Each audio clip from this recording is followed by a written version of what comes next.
Hi, this is Link, and I'd like to make a video about comparing modern apostles with biblical apostles.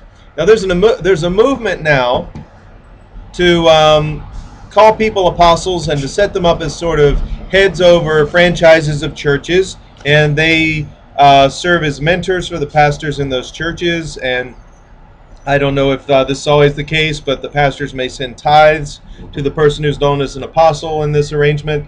And there are people going around teaching that this is very important and that they are spiritual fathers, and they need that pastors or other ministers need to have a spiritual father.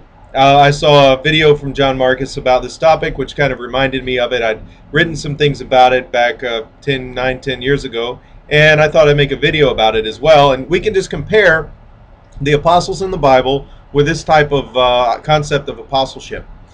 First of all, if we look in the Bible, there are 12 apostles to start with. The 12 were disciples, and Jesus went out and prayed all night, and he appointed 12 men that they might be with them and with him, and that he might send them out to preach. And they're first called apostles in Matthew just before they're sent on this journey where Jesus sends them out and tells them to heal the sick, cleanse the lepers, raise the dead, cast out devils, and to freely they have received, freely they're to give. And then he says wherever they go, they're supposed to preach, saying the kingdom of God is at hand. And then he gives rules, instructions for what to do about people receiving them and to eat what's set before them. And they go on this journey, and they come back, and they're excited and they're about what had happened. And one of the Gospels calls them apostles for the first time after they returned from this journey. Now, that's important because the word apostle means sent one. Just before they're sent out, Matthew calls them sent ones, and it's either Luke or Mark that calls them sent ones just after they come back. It's also important to notice the first time that the book of Acts calls Paul an apostle, and also Barnabas. It's in Acts 14:4. We see it again in Acts 14:14. Barnabas was sent by the apostles to Antioch to teach the people there, and he goes and he gets Saul, who is a convert who had been teaching and doing evangelistic and teaching ministry, and he gets him and brings him back to Antioch to help with the ministry there. And then they are gathered with some other prophets and teachers, and the Lord speaks.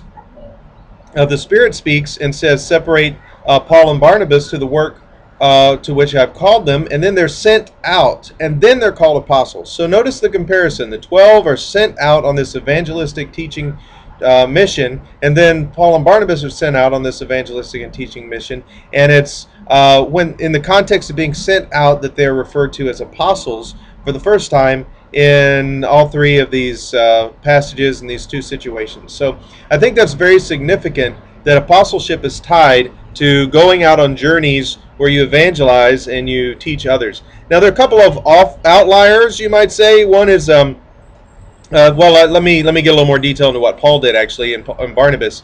In their apostolic ministry, they evangelized, and this resulted in the starting of new churches. And now these were new churches that not taken from the Baptists or the Presbyterians or whatever. They weren't people who already believed in Jesus. These were brand new churches in areas that had not been evangelized. And this was the root of Paul's apostolic authority with the church, is the fact that the church was started through his ministry. And you can see this in 2 Corinthians 10. When you look in there, it says that Paul's measure of rule, not just Paul, he said our measure of rule. So it's not just Paul, he's in a team of apostles. Paul, Silas, and Timothy. Their measure of rule extended to the Corinthians because they first brought the gospel to the Corinthians. Now the Corinthians, there was not a church there, and Paul and Barnabas and Timothy preached the gospel to Jews and God-fearers and unbelievers, and a brand new church was started. And Paul and Timothy and Silas had a measure of rule that extended to that area because they introduced the gospel there. Paul also wrote to the Corinthians. He said, "You may have 10,000 instructors in the Lord, but not many fathers. For in the gospel I became your father." So he was their father through evangelism, through winning them to Christ, through starting the church by winning new people to Christ, and not through being fatherly. Now, being fatherly is a great thing, but elders should also be fatherly, because in order to be an elder, one has to be faithful with one's own household first, and then he can be given charge of the household of faith. He has to prove his fatherliness by ruling his own household well, and his children should be faithful, should be obedient to the faith. So these are some requirements to be an elder. Now, we live in a time where it's kind of confusing because the church in Geneva, we've copied their Reformation church in Geneva in using the term pastors all the time, and they had some Gerousia elders that weren't, they didn't consider to be presbyteros elders. That's the biblical word for elders, presbyteros. They associated that with a pastoral ministry.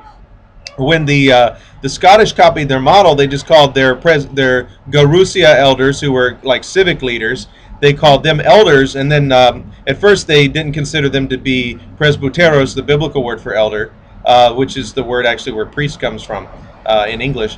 But they didn't consider them to be the biblical elders. They considered them to be a different kind of elder. But over time, since they called them elders, they began to associate these civic leaders that were Christian in this model that they got from the Geneva community, which came from North Africa in the 300s and Syria and some other places, Christian communities.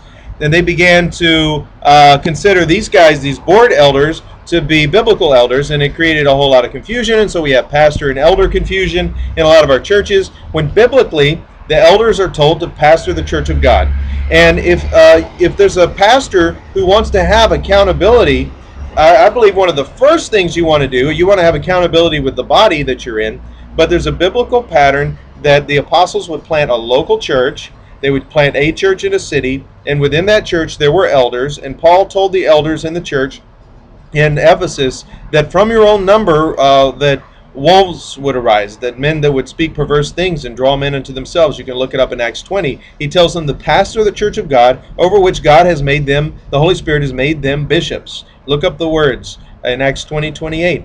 And that's what he's telling them. So there's a group of these men, and they're supposed to watch out just in case one of them becomes a wolf. So if you want to have some accountability so you don't go into sin and start speaking perverse things, get some other people that are in the local body and in your community there where you minister, so that they can, the people that actually listen to you talk to the congregation and people that you interact with on a regular basis.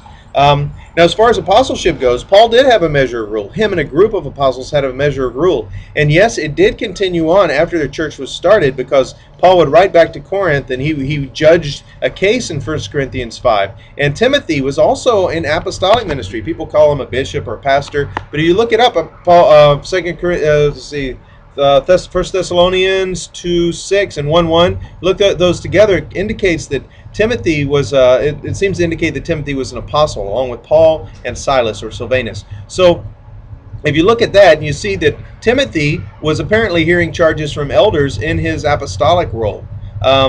Now, that doesn't mean that elders couldn't also do that. 1 Corinthians 6 chides the Corinthians for not setting up judges to judge cases between brethren. So churches are supposed to be able to do judgments as well. But the apostles would do that, and they would continue writing churches, not on a face-to-face, day-to-day basis all the time. They would go back when they could.